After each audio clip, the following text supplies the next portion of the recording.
Hey guys, welcome to another installment of Kavalden's comic review. I'm your host, Kavalden. I've got 4 comics today. No Deadpool. I mean, Uncanny X-Force came out, but Deadpool's not really in this one. And I didn't feel like reviewing it without Deadpool in it, but hopefully enough. It's been like almost like 2 weeks since I think Deadpool's had a comic out. And there's only 2, I don't know why. But we'll see what happens. Let's see here. I'm going to be reviewing, like I said, 4 comics. From the new 52s, I'll be reviewing the Batwoman comic, number 3, as well as Suicide Squad, number 3. And from the Marvel area, I'll be reviewing the Regenesis Magneto, Not a Hero, a 4-part limited series, as well as reviewing the new Avenging Spider-man number 1. So let's go to Batwoman. I have to say I've enjoyed reading Batwoman. It's been a very good read. I've liked the artistry. It's almost like a painting, almost something swirled together, almost in a way. And I've enjoyed the artistry. I've enjoyed the writing and the story. The development of the character-wise, it's been very good. My only problem is that when the first issue came out, there was a lot of partial side boob action going on. Yeah, and that was one of the issues that people were having a problem with the new line of 52 comics, that there was a lot of nudity in them. And this one had a lot of side boob, brief nudity action in it. Pretty much almost like every panel had a side boob, pretty much, in a way. How about that side boob? That turn you on? Well, it shouldn't, 'cause that's my side boob. Good night, everybody! So, basically, like I said, it's been a very good read, except for that the first issue is with too much nudity in it, and otherwise I've been enjoying it. Like I said, I've liked the artistry in it, like swirled together. Sometimes it does get a little confusing because they do a lot of full-page spreads. Luckily enough, they don't turn it on their sides, because that's always been annoying to me. But they've done a lot of full-page spread artwork, which has been very nice and artistry-wise, but it does get a little confusing at some points. But like I said, Batwoman's been a very good read. I've enjoyed it, and I'm looking forward to the next issue.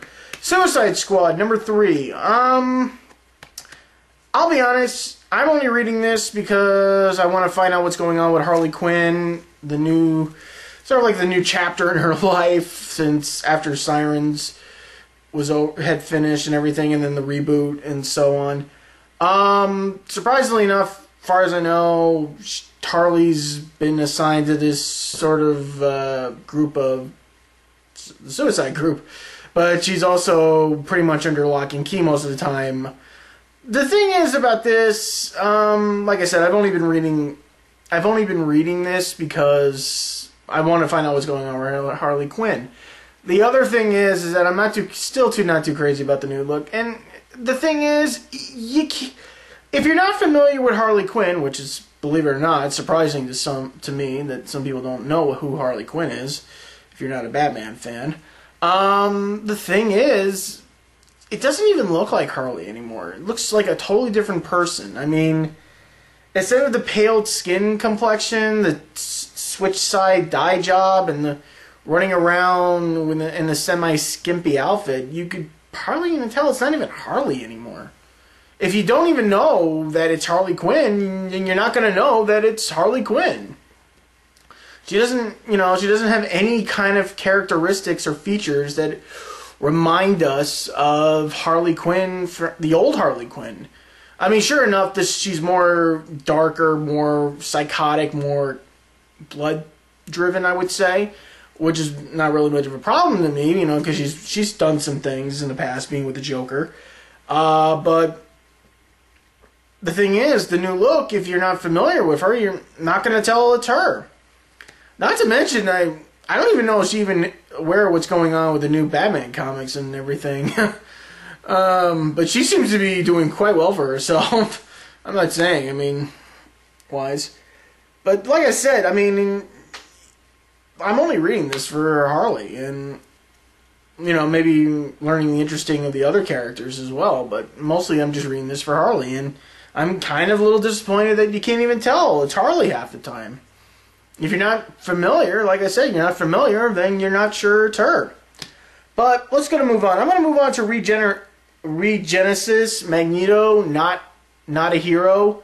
It's a very small story. It's kind of slow getting off the ground.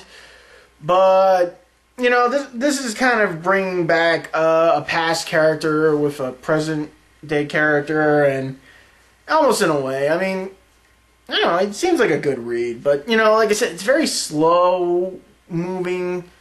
You know, it's hard to, you know, they seem to do a lot of banter back and forth, but it doesn't seem like really, I mean, like I said, I mean, there are 3 more issues, but I think I said the story is a little slow. Hopefully in the next issue it'll be better. I mean, the artistry is very nice. I like the artistry. And, actually it does seem kind of weird, because there's a picture in here. Let me see here. Hold on. Okay. Let me see. I mean, I'm a little confused. I think somebody might have yep, somebody messed up. I was right. Let's see here. Cap. Okay, yeah, somebody kind of messed up on the artistry. Or I can't tell because of the lighting.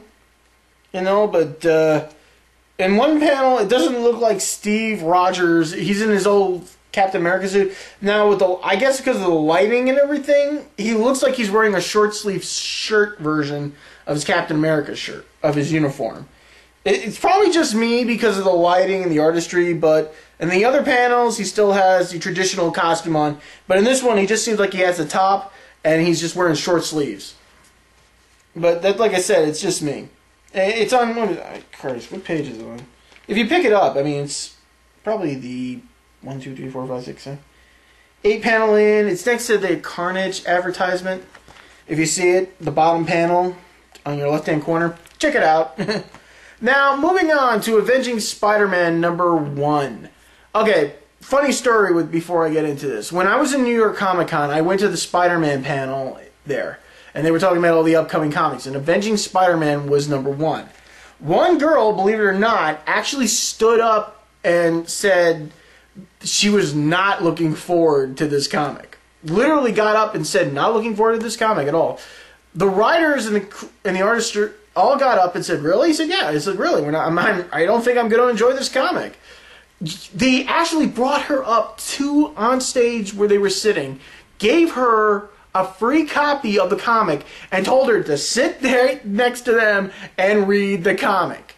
Halfway into the panel, they asked her, so what are you thinking so far? I'm enjoying it, she said. And honestly, I have to agree. I actually did like this. It's small and everything, and it brings a nice little twist.